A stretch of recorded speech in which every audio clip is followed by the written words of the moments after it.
Muy buenos días a todos. Espero que se encuentren bien. Antes que nada, quiero felicitar a todas las madres en este día y decirles no una verdad a medias, sino una verdad en serio. Sin ustedes no estaríamos aquí. Queremos honrarlas en esta mañana. ¿Cuántos recuerdos para aquellos que no tenemos a nuestras mamás ya con nosotros? Y estaba mirando algunas fotos de Facebook y cómo aparecen en este día las fotos de hijos con sus mamás, de hijas con sus mamás. Qué hermoso, ¿no? Y poder honrarla en este día. Decimos lo que siempre decimos, todos los días son los días de la madre. Pero bueno, especialmente en este día los reconocemos, las reconocemos y damos gracias a Dios por sus vidas. Quiero que, a propósito del tema de hoy o de lo que hoy nos toca vivir a nivel sociedad, quería que leamos juntos un texto de la Escritura en el libro de Efesios, la carta a los Efesios, que comenzamos a leerla la semana pasada. ¿Se acuerdan? El capítulo 6 de Efesios, comenzamos a leer acerca del matrimonio. Y hoy vamos a leer acerca de los hijos. El capítulo 6, versículo 1 dice: Hijos, obedezcan en el Señor a sus padres, porque es justo.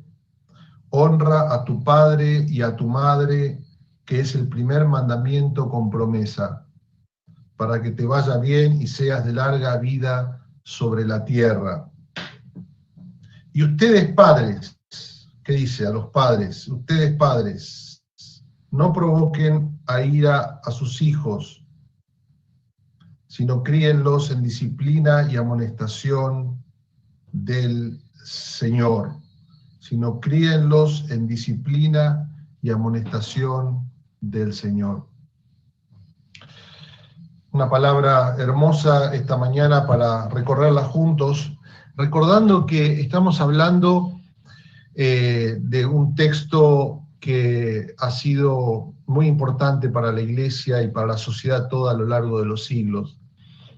El texto arranca en el capítulo 5, cuando el apóstol Pablo nos alienta a vivir llenos del Espíritu Santo. Y decíamos que no es posible una familia que camine bajo lo que Dios espera y lo que Dios quiere si no está llena de Dios, si no está llena de la presencia de Dios, del Espíritu Santo. Por eso este es un tiempo para que si tu vida y tu familia no están en relación con Dios, te puedas reconciliar con Dios. Y para aquellos que decimos que conocemos a Dios, pues entonces entender que sin Dios, si Dios no edifica la casa, cuando hablamos de la casa, el hogar, si Dios no edifica, si Dios no está llenando nuestro hogar con su presencia, no es posible construir nada. A veces caemos en el engaño utilitarista o pragmático, por decirlo de una manera, donde pensamos que, bueno, con esfuerzo y dedicación vamos a lograrlo. Toda la Biblia es un mensaje para decir, no alcanza con el esfuerzo humano. Es un engaño, necesitamos a Dios. En segundo lugar, decíamos, como introducción, estamos hablando, el apóstol dice allí en el capítulo 5 también, sométanse unos a otros en el Señor. Una familia llena del Espíritu tiene un espíritu de servicio. Cuando habla de someterse unos a otros en el temor del Señor o en el temor de Dios, habla de que haya entre nosotros un espíritu de servicio. Qué tremendo, en una sociedad de la cual Pablo escribía como la romana, donde había estructuras muy estrictas de autoridad y algunas opresivas, que Pablo diga, todo lo que se haga en el ambiente de la estructura familiar debe ser en un espíritu de servicio y de humildad, de mirar al otro como diría Pablo allí en Filipenses, superior a uno mismo. En tercer lugar, como introducción, estamos también diciendo que el texto que leía Martín en el momento de la oración, es un texto fundamental que lo vamos a estar estudiando dentro de unos domingos. Estamos aquí en el capítulo 5 y 6 por un par de domingos, unos cuantos. Hay una lucha espiritual. Pablo reconoce que estamos viviendo en un mundo quebrado y que Dios ha traído y ha enviado a Jesucristo para salvarnos y para reconciliarnos con Él. Pero vivimos en una lucha por que esa verdad de Dios en nosotros crezca, se haga fuerte. Y mientras tanto estamos en el ya, Dios con nosotros, pero todavía no, todavía esperando la consumación de todas las cosas. En el tiempo final de la historia, cuando Dios va a restaurar todas las cosas. Esta es la visión cristiana, y esta es la convicción y la esperanza cristiana. En el medio estamos en una lucha, y Pablo lo reconoce allí en el texto que leía Martín. Estamos en una lucha espiritual, el contexto es una lucha espiritual, en el matrimonio, con los hijos. Lo vamos a ver el domingo que viene, en el trabajo. Nuestra sociedad vive en un contexto de lucha espiritual. Y la solución no es ni el escapismo, ni la asimilación. Decir, bueno, me entrego, listo, ya está, acepto y hago lo que puedo. No, señor. Aceptar esa lucha es entender que es posible la victoria. La victoria ya es una realidad, y es una realidad en la cual debemos caminar día a día. Textos de las cartas de Pablo, las cartas de Efesios, de Filipenses, que el apóstol escribió, nos hablan continuamente de esto, trabajar en nuestra salvación, trabajar en este principio, en esta realidad de lo que Dios ha logrado. Pero hay una lucha, y debemos reconocer esa lucha. Y esa lucha es real en Argentina hoy. Esa lucha es real en toda sociedad, pero en Argentina hoy. Si hay algo que el principio del mal quiere hacer en nuestra sociedad, desde el principio, lo leíamos en Génesis capítulo 3, es destruir la familia, destruir el matrimonio, destruir la relación con los hijos, destruir la familia. Y estamos viviendo en Argentina en este tiempo un ataque contra la familia, ¿no? Donde se confunden los roles y creemos que la solución al país está en las decisiones que el Estado va a tomar. Están las decisiones que vienen de la política, están las decisiones en los partidos o en los criterios de abogados o de juristas, ¿no? Y a veces los cristianos caemos en ese debate, caemos en el debate público, y está bien hacerlo, pero dejamos de lado nuestra responsabilidad fundacional y fundamental, entender el valor central de la familia para construir una sociedad sana. Estoy leyendo un libro de una autora que habla justamente de política. Estoy leyendo bastante sobre filosofía política en estos días, y es interesante cómo ella habla del valor, y lo mencionábamos hace unos domingos atrás, el valor central de la familia para construir una sociedad sana. Por eso Jeremías, cuando le escribe a los que estaban allí en el principio, ¿se acuerdan? Estaban cautivos en Babilonia, le escribe una carta, que estaban viviendo en medio de una ciudad que era el símbolo del mal y de la maldad que era Babilonia. Les dice, construyan casas, cásense, tengan hijos, den sus hijos para que se casen y sus hijas para que se casen, diciendo, construyan familias. Este principio es fundamental. Pero a veces los cristianos nos vamos en un sentido escapista, ¿no? Nos recluimos, ¿no? Y la mejor arma que tenemos es construir un espíritu de familia, restaurar un espíritu de familia en nuestra sociedad. Esto es de orden creacional, no es una construcción social la familia, no tiene nada que ver con un montón de teorías, ¿no es cierto?, a partir de un concepto del patriarcado y demás, que no tenemos tiempo para entrar, pero la cosmovisión cristiana, la fe cristiana nos dice que la familia es de orden creacional.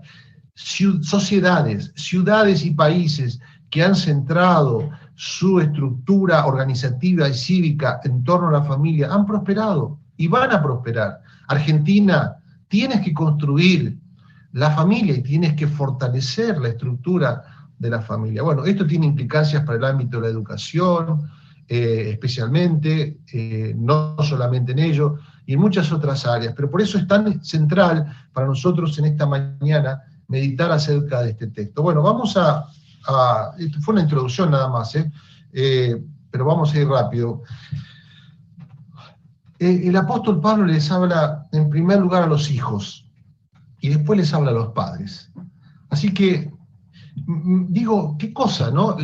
La palabra hijos allí que utiliza el apóstol Pablo en el idioma original es una palabra que hace alusión a los niños. Ahora, se dirige a ellos en su corta edad. O sea, no está subestimando la realidad de los niños. Todos los libros de consejería que leo habla de los padres, crianza de los hijos, ¿no? Y todos los principios que sacan de los padres, cómo deben criar a los hijos, asumiendo que los hijos son tabula rasa, ¿no? Tabula rasa, esto es como un contenedor que reciben todo, y ellos no responden. Y acá el apóstol Pablo, aún en su corta edad, a los niños le está diciendo, chicos, quiero que piensen y quiero que consideren, y va primero a ellos, que consideren la importancia de obedecer, la importancia de tener una propia y correcta relación con sus padres. Ahora, esto tiene mucho más relevancia en una sociedad donde el niño no era considerado valioso. Los niños eran como objetos, no tenían valor. En una sociedad como la romana, los niños tenían que caminar de acuerdo a lo que los padres, y la vida de los hijos dependía de los padres, aún en el nacimiento. Si el hijo se nacía defectuoso o salía mujer, el padre tenía todo el derecho de tirarlo por un peñasco y matarlos. ¿Sí? Si nacía una mujer decían, no, tírenla por el peñasco, no tiene valor. Y el niño, bueno, no tiene valor, pero lo podemos criar para que tenga valor y sea heredero de todas las cosas a nivel familiar. Entonces, le está hablando a los niños, le está hablando a los hijos, y esto es, qué importante es que es considerar que los niños tienen un rol fundamental en esta relación. Así que yo le estoy hablando a los pibes, le estoy hablando a los chicos en esta primera parte. Hijos, les dice, obedezcan a sus padres. 4 cosas que voy a decir a los hijos. En primer lugar, les dice, obedezcan a sus padres. Es decir, hay que entender que hay una relación de autoridad con los padres. Pablo quiere que entiendan, y toda la Escritura quiere que nosotros, hijos, entendamos la belleza que tiene vivir bajo una autoridad. Me ha tocado aconsejar muchas veces a personas mayores donde no han tenido un concepto de autoridad que ha venido de su familia, por razones X, ¿no? Por razones varias. Pero cuánto dolor produce no tener una noción de la autoridad que hay sobre nuestras vidas a nivel familiar. Y Pablo les dice, deben reconocer esa autoridad. Este principio de obedecer a los padres es un principio tan fundamental que sobre esto se sustenta toda otra obediencia. Si el hijo no aprende, si vos no aprendés obediencia con tus padres, o con tu papá o con tu mamá, si vivís con ellos, o con quien es tu autoridad a nivel hogar, la vida después va a mostrarte de muchas maneras, y va a demostrarnos de muchas maneras cuán difícil es entender o aprender este principio con golpes y con muchos golpes. La obediencia cívica, la obediencia a nivel laboral, la obediencia se aprende, la estructura de autoridad se aprende en la sociedad, se aprende en la familia. Por eso les dice, hijos, obedezcan a sus padres, reconozcan esta autoridad que tiene tu padre sobre ti. Y esto no está haciéndolo en relación con la perfecta autoridad que tu padre tiene sobre vos, o tu madre tiene sobre vos. Esto es un principio por el cual todas las cosas se sustentan. El principio de orden creacional. Dios ha creado todas las cosas de esta manera. En segundo lugar, chicos, les dice, obedezcan a sus padres en el Señor, reconociendo que hay una autoridad suprema, ¿verdad? Hay una autoridad suprema sobre nosotros, que la autoridad de los padres es una autoridad delegada. Y si nuestros padres no son cristianos, hay una autoridad suprema, dice, por eso dice, obedezcan en el Señor, reconociendo que esta autoridad viene del Señor, y que en definitiva, cuando obedecemos a nuestros padres, estamos obedeciendo al Señor. Cuando obedecemos a las autoridades, y Pablo lo dice en otras instancias, a nivel social, a nivel las autoridades que están sobre nosotros, lo estamos haciendo a nivel, lo estamos haciendo a Dios. Me parece muy, muy interesante entender que cuando decimos en el Señor es reconocer que solamente el Señor nos puede dar fuerzas para obedecer, que solamente cuando el Señor nos ha inundado con su presencia, como decíamos recién, y cuando hemos entendido lo que Él ha hecho por nosotros en Cristo, cuando entendemos que Cristo nos da su gracia que viene de la cruz y viene de la resurrección, cuando Él nos ha dado lo que llamamos el Evangelio, podemos entonces obedecer y podemos hacerlo de tal forma que esto glorifique a Dios. Bueno, vamos a seguir hablando de esto en los grupos pequeños y vamos a seguir hablando. Yo ya estoy armando una serie para el año que viene, toda sobre la familia, el año que viene, todo sobre la familia. Un par de meses largos hablar sobre estos temas. Muy bien, en tercer lugar, chicos, les dice, hijos, les dice, porque esto es justo, porque esto es justo. Acá dice, ¿por qué tengo que obedecer a mi padre? Porque esto es justo.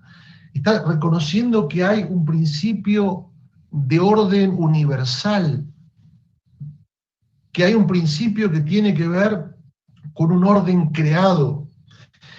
La justicia se entiende, en primer lugar, en una nación, en una sociedad, se entiende cuando entendemos que es justo caminar reconociendo la autoridad que Dios ha puesto sobre nosotros. En primer lugar, en la familia. Dice, ¿por qué lo debo hacer? Porque es justo delante del Señor. En cuarto lugar, hay un principio, dice, porque este es el mandamiento, ¿no? El primer mandamiento con promesa, dice, honra a tu padre y a tu madre para que te vaya bien y seas de larga vida sobre la tierra. La palabra es honrar. Decíamos obedecer, y cuando habla de honrar es el principio general. Esto es para todos nosotros. Es para aquellos que ya hemos dejado la casa, ¿no? Y ya nos dice, dejará el hombre a su padre y a su madre y se unirá a su mujer. Aquellos que nos hemos, ya porque ya hemos crecido, porque nos hemos formado familia, o porque nuestros padres ya no están más con nosotros. Y aun cuando no fueron justos muchas veces o no fueron buenos a criterio de la verdad, dice, honra a tu padre y a tu madre. Y esto es lo que estamos haciendo en este día, honrando a nuestras madres, ¿no?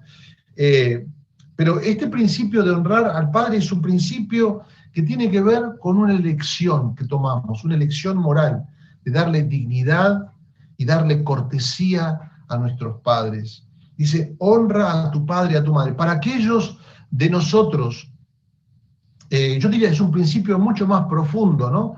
Porque uno puede obedecer a los padres, pero no honrarlos. Uno puede obedecer al papá o a la mamá, pero no estar honrando en su corazón. Y dice, honra está apelando al corazón. Esto es tener un espíritu y dar un espíritu de dignidad y de cortesía a nuestros padres, aun cuando no fueron buenos, aun cuando ya no están con nosotros.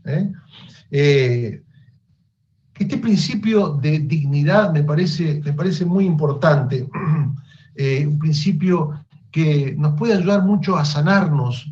Algunos de nosotros todavía estamos viviendo con esta lucha interior acerca de relaciones que han sido rotas con nuestros padres, ¿no? Y hoy podemos, en este día, y a la luz de esta palabra y en esta mañana que estamos celebrando, podemos reconciliarnos con esta idea y honrar. ¿De qué manera podemos hacerlo? Bueno, en primer lugar pensaba perdonando. Perdonando en el espíritu del Evangelio. Perdonando es diciendo, Señor, a estas cosas que he recibido, que me han tocado participar en mi familia, no han sido lo que yo deseaba o lo que yo esperaba, lo que yo quizás necesitaba como hijo o como hija. Pero hoy la invitación del Evangelio y honrar es posible a través del perdón, perdonando, liberando, soltando esas amarras. Pidiendo también quizás perdón a Dios, porque algunos de nosotros, habiendo tenido padres que nos amaban y nosotros no los honramos, hoy también podemos pedir perdón a Dios y podemos pedir, Señor, ayúdame a dignificar esta relación que yo no supe honrar con tu gracia y con tu evangelio a mi favor. Revisando y corrigiendo quizás cómo tratás la relación con otros que están que están sobre tu vida en autoridad, ¿no? Algunos de nosotros, toda la bronca de nuestras relaciones rotas y nuestras relaciones quebradas a nivel familiar, las transmitimos a las relaciones con pares, a las relaciones con otras autoridades. Muchas veces tienen que ver con nuestra actitud hacia las autoridades que tenemos a nivel social, a nivel cívico, a nivel laboral. Escucho a algunos van cambiando de trabajo en trabajo porque no se pueden llevar con los jefes. El problema siempre lo tiene el jefe, siempre lo tiene la autoridad. Capaz que no nos hemos reconciliado con esta relación con nuestros padres, perdonando, pidiendo perdón, revisando en nuestras relaciones de autoridad. Como pastor a veces me toca, ¿no? Decirle a algunos, mirá, yo no soy tu papá, no soy tu papá, porque a veces parece que el pastor tiene que cumplir muchísimas funciones y a veces, bueno, obviamente ejercer una autoridad, pero esa autoridad no puede reemplazar aquello que ha sido quebrado, aquello que ha sido lastimado a nivel familiar. Hay uno solo que lo puede hacer, y este es el Señor. Por eso tenemos que reconciliarnos con esta idea de que hay un Dios que es Padre y que Él nos ama profunda e incondicionalmente. Algunos estamos con este vacío del Padre que nos amó y no está, o de la Madre que nos amó y no está, o del Padre que no nos amó y que necesitamos hoy ese amor. Y todos los amores que buscamos que de alguna forma nos llenen, pero hay un solo amor que puede llenarnos y es el amor de nuestro Padre celestial. Tienes que reconciliarte con ese amor supremo. Muy bien. Voy a hablarle acerca de los padres. Voy a hablarle de los padres. ¿Se escucha bien? ¿Sí? Muy bien. Voy a hablarle de los padres ahora. Estoy preguntando porque no sé si se está escuchando. Padres, voy a ir rápidamente. Dice, no provoquen a ira a sus hijos. En Colosenses dice, para que no se desanimen, no exasperen a sus hijos para que no se desanimen. 3 cosas que voy a decir a los padres.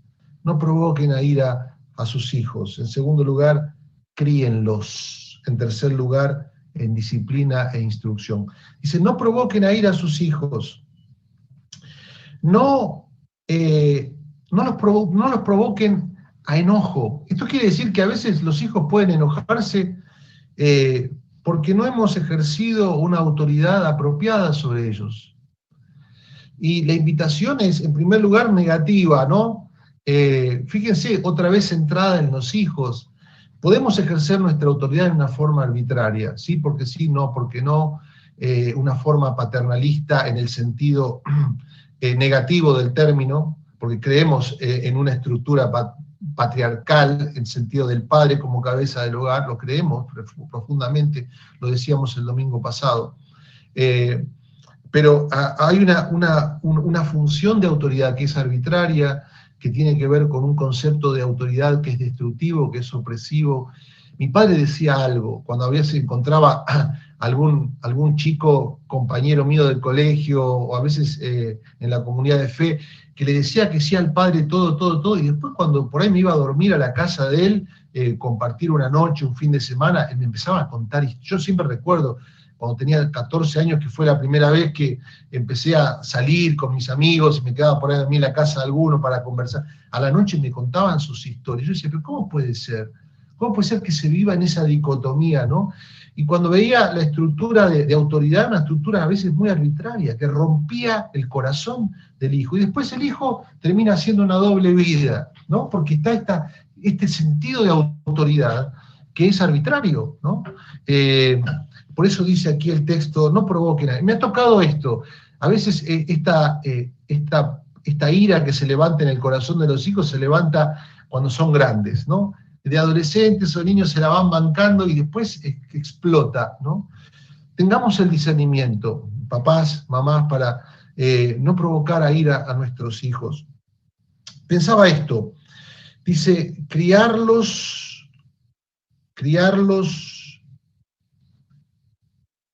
en disciplina e instrucción. La palabra criar. Ahora, acá es una palabra que me parece muy importante, ¿no? Hay una prioridad que tenemos como seres humanos, y es una prioridad que tiene que ver con la de ser padres.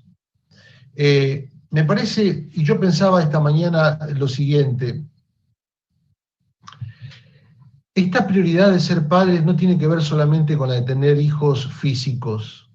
Esta prioridad de ser padres es de orden creacional. Cuando Dios dice que creó todas las cosas, le dijo al ser humano: multiplíquense, generen e engendren hijos e hijas. Y después en Mateo capítulo 28 dice: hagan discípulos a todas las naciones, ¿no? Esto de criar es un llamado para todos nosotros. Si vos no tenés hijos,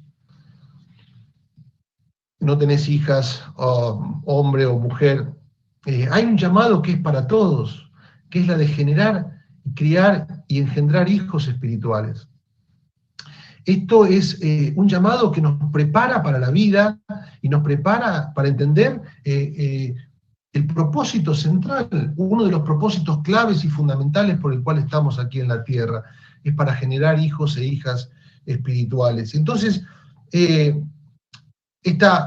principio es un principio para todos nosotros. Quiero alentarte para que consideres que cuando habla allí de criar, está hablando de un proceso.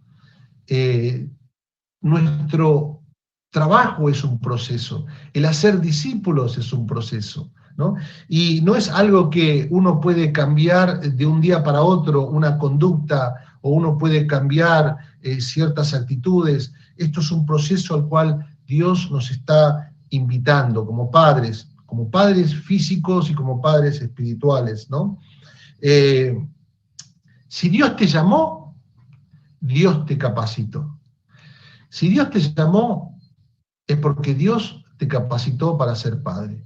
Y yo siempre le digo, si Dios nos está llamando en Cristo, también esto aplicándolo a todos nosotros, para ser discípulos, para compartir con otros de Cristo, para engendrar hijos e hijas espirituales, no digas que no tengo ese don, porque si Dios te llamó, y esto es para todos, Dios también te capacitó. Este es un tiempo para alentarnos. Si Dios nos llamó, Dios nos capacitó.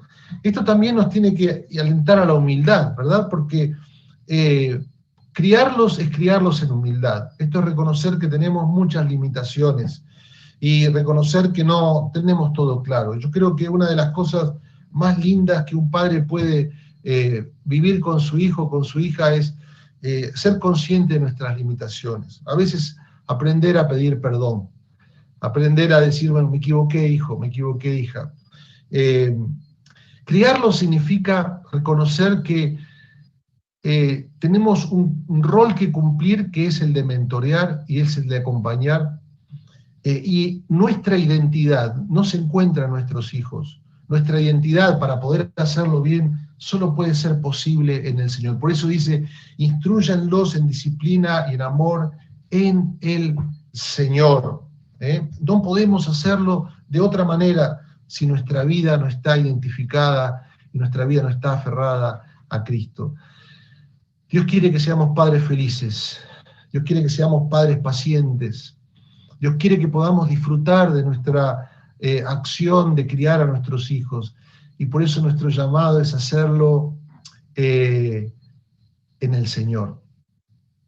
Y termina diciendo, el último punto, y termino aquí, dice: háganlo en disciplina e instrucción. De tres formas, ¿no? De dos formas: disciplina e instrucción. ¿Cómo vamos a hacer que nuestros hijos no sean provocados a ira?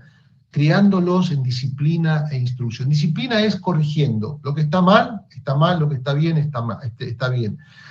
Durkheim decía algo, un famoso sociólogo decía, estudiando a los adolescentes que se suicidaban, decía: los adolescentes que se suicidan son, había observado esto, hay mucho escrito sobre el tema, pero él observaba que tenían una anomia, una falta de comprensión de lo que estaba bien y de lo que estaba mal. Hay un lugar donde los chicos van a aprender esto, y es en nuestro hogar. Y allí es donde ellos aprenden lo que está bien y lo que está mal. Y el discipulado es enseñar lo que está bien y lo que está mal. Y este concepto de lo que está bien y lo que está mal es poder entonces adquirir la capacidad de discernir y tomar decisiones, ¿no? Decía un educador, educamos para la libertad. Y educar para la libertad es hacernos nosotros cargo de nuestras acciones. Y solamente me puedo hacer cargo de mis acciones si aprendo lo que está bien y lo que está mal. Entonces dice allí el texto, y enseñándoles lo que está bien y lo que está mal, disciplinándolos, pero también instruyéndolos, esto es, en un proceso, ir inculcando en ellos el principio de las verdades de Dios, para que sepan por sobre todas las cosas aquello que Dios quiere para sus vidas. Entendiendo lo siguiente, que instruir no significa solamente darle una serie de ordenanzas. Instruir significa moldear el corazón y el carácter, porque es verdaderamente lo que estamos haciendo con nuestros hijos, es moldear su corazón, es ayudándolos y acompañándolos para que un día sus vidas puedan ser entregadas, o sus vidas puedan entregarse a Cristo, puedan entregarse a Jesús y reconocer la gran necesidad que ellos tienen de Jesús en sus vidas, para que su cambio pueda ser de adentro hacia afuera y entonces caminar en la conducta y en lo que Dios quiere para sus vidas. Instrucción significa moldear el corazón. Si hay algo que nuestros hijos deben ver, o quisiera poder hablar tanto de esto, un día lo aprendí, gracias a Dios, cuando mi hija todavía era pequeña, pero es un valor que uno no lo tiene claro nunca, es que tenemos que enseñarles la gracia de Dios, el Evangelio, lo que Cristo ha hecho por ellos, para que, ya sea que hoy estemos o que mañana no estemos, ellos puedan decir, Señor, vos sos mi recurso supremo, yo te necesito para poder caminar de acuerdo a tu voluntad. Moldear su carácter, moldear de tal forma su corazón para que ellos puedan discernir dónde están sus tesoros o en dónde van a buscar su tesoro. Dice, donde están tus tesoros está tu corazón. Nuestro tesoro supremo, el tesoro supremo para ellos debe ser Jesús, debe ser Cristo. Y esto es lo que estamos queriendo inspirar en ellos cuando hablamos de instrucción, moldear sus corazones de acuerdo a Jesús. ¿Dónde lo van a ver esto? No lo van a ver en mis palabras, lo van a ver en el diario vivir, lo van a ver en el diario caminar. Nosotros estamos hablando acerca de discipular, y discipular no es darle una serie de manuales a la gente, es moldear sus vidas con nuestra propia vida, que ellos puedan ver en nosotros, en nuestra humildad, en nuestra pasión, en nuestro caminar, el Evangelio de Jesús. Por eso la iglesia estamos queriendo trabajar este principio del discipulado, pero en el hogar es donde debe marchar. Que cuando los padres pelean, porque en todo hogar se pelea y hay diferencias de opinión, también haya reconciliación y perdón. Delante de los hijos, te pido perdón. Sí, perdóname, escúchame, me equivoqué, hijo, me equivoqué. Vamos para adelante, esto es lo que debe ser. Te digo que no, porque no puedes hacerlo. ¿Por qué no? Porque no está bien, y aquello y lo otro, e ir trabajando y moldeándolo a los pies y a la sombra de la cruz. Bueno, quiero dejarlo aquí. Hijos y padres, alentarlos en esta mañana en cuanto a este principio, a esta relación tan fundacional que tiene que ver con el hogar. Vamos a terminar acá, voy a terminar con una oración. Vamos a seguir hablando acerca de esto en el futuro. Señor, te damos gracias por tu palabra. Gracias te damos, Señor, por esta posibilidad que nos damos de acercarnos a tu texto, a la escritura, a tu palabra, para escuchar este mensaje de esperanza y de aliento para nuestras vidas. Nos ponemos en tus manos, en el nombre de Jesús. Amén y amén.